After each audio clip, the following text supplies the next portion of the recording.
بسم اللہ الرحمن الرحیم۔ رمضان کے مہینے کی فضیلت۔ یہ مہینہ سال کے تمام مہینوں کا سردار ہے۔ حدیث میں ہے کہ ابو سعید خدری رضی اللہ عنہ نبی کریم صلی اللہ علیہ وسلم کا یہ ارشاد نقل فرماتے ہیں کہ رمضان المبارک تمام مہینوں کا سردار ہے اور حرمت کے اعتبار سے ذی الحجہ سب سے زیادہ عظمت والا ہے۔ ایک روایت میں نبی کریم صلی اللہ علیہ وسلم کا ارشاد ہے کہ مسلمان پر کوئی ایسا مہینہ نہیں گزرا جو رمضان سے بہتر ہو، اور منافقین پر کوئی ایسا مہینہ نہیں گزرا جو رمضان سے زیادہ برا ہو۔ اسی مہینے میں قرآن نازل ہوا، جس کے بارے میں قرآن میں بھی ارشاد ہے کہ رمضان کا مہینہ ہی وہ مہینہ ہے جس میں قرآن نازل ہوا۔ صرف یہی نہیں بلکہ جتنی بھی مقدس کتابیں نازل ہوئی سب اسی مہینے میں نازل ہوئی۔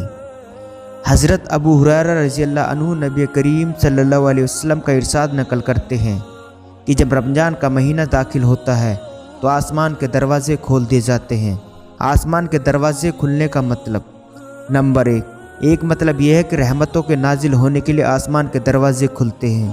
نمبر 2 اور دوسرا مطلب یہ کہ آسمان کے دروازے اعمال کے قبول ہونے کے لیے کھلتے ہیں، جس کی وجہ سے اعمال کی توفیق بھی خوب ملتی ہے اور ان کی قبولیت بھی نہایت اعلیٰ درجے کی ہوتی ہے۔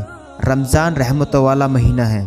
ویسے تو پورے مہینے رحمت نازل ہوتی رہتی ہے، لیکن اس مہینے کی پہلی عشرے یعنی پہلے 10 دن حدیث کے مطابق زیادہ رحمتیں نازل ہوتی ہیں، کیونکہ وہ عشرہ ہی رحمت والا ہے۔ اس مہینے میں جنت کے دروازے کھل جاتے ہیں۔ حضرت ابو ہریرہ رضی اللہ عنہ سے مروی ہے کہ نبی کریم صلی اللہ علیہ وسلم نے ارشاد فرمایا، رمضان المبارک کی پہلی رات میں جنت کے دروازے کھل جاتے ہیں اور اس کا کوئی دروازہ بند نہیں ہوتا، اور ایک پکارنے والا آواز لگاتا ہے، اے خیر کے طلب کرنے والے متوج ہو جا، اور اے سر کے طلب کرنے والے باز آ جا۔ حضرت ابو ہریرہ رضی اللہ سے مروی ہے کہ نبی کریم صلی اللہ علیہ وسلم نے ارشاد فرمایا، رمضان المبارک کی پہلی شب میں جہنم کے دروازے بند ہو جاتے ہیں اور اس کا کوئی دروازہ کھلا نہیں رہتا۔ سرکش شیطان اور جنات قید کر دیے جاتے ہیں۔ بخاری شریف کی روایت میں کہ شیاطین کو زنجیروں میں جکڑ دیا جاتا ہے۔ رمضان المبارک مغفرت اور بخشش کا مہینہ ہے۔ ایک روایت میں کہ رمضان کا مہینہ آنے والے رمضان کے مہینے تک ہونے والے گناہوں کا کفارہ ہے۔ رمضان المبارک جہنم سے نجات کا مہینہ ہے۔ رمضان المبارک کے ہر شب و روز میں اللہ تعالیٰ کے یہاں سے جہنم کے قیدی چھوڑے جاتے ہیں، اور مسلمانوں کے لیے ہر شب و روز میں ایک دعا ضرور قبول ہوتی ہے۔ رمضان المبارک میں اعمال کا ثواب بڑھ جاتا ہے۔ اس مہینے میں نفل کا ثواب دوسرے مہینوں کے فرض کے برابر ہو جاتا ہے۔ فرض کا ثواب دوسرے مہینے کے 70 فرض کے برابر ہو جاتا ہے۔ حضرت ابو ہریرہ رضی اللہ عنہ سے مروی ہے کہ نبی کریم صلی اللہ علیہ وسلم نے ارشاد فرمایا، رمضان کے مہینے میں اللہ تعالیٰ سے ڈرتے رہنا، کیونکہ اس مہینے میں نیکیوں کے ثواب کو اس قدر بڑھا دیا جاتا ہے جتنا رمضان کے علاوہ کسی مہینے میں نہیں بڑھایا جاتا۔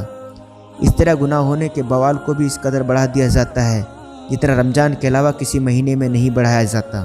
رمضان المبارک میں مومن کا رزق بڑھا دیا جاتا ہے۔ اس مہینے کی برکت مومن کے رزق میں بھی ظاہر ہوتی ہے۔ حضرت سلمان فارسی کی ایک لمبی حدیث میں نبی صلی اللہ علیہ وسلم کا یہ ارشاد موجود ہے کہ رمضان المبارک وہ عظیم مہینہ ہے جس میں مومن کا رزق بڑھا دیا جاتا ہے، اور یہ ایک ایسی حقیقت ہے جس کا ہر کوئی کھلی آنکھوں سے تجربہ کر سکتا ہے۔ ایک غریب مفلس شخص کو بھی رمضان المبارک میں عمدہ اور بیس بہا کھانے نصیب ہوتے ہیں، جس کی کبھی کبھار اسے سال بھر شکل دیکھنے کو نہیں ملتی۔ یہ سب یقیناً اس مہینے کی برکتیں ہیں جو اللہ تعالیٰ ایمان والوں کو نصیب فرماتے ہیں۔ اللہ تعالیٰ اس مہینے کی رحمت اور مغفرت کا کچھ حصہ ہمیں بھی عطا فرمائے، آمین۔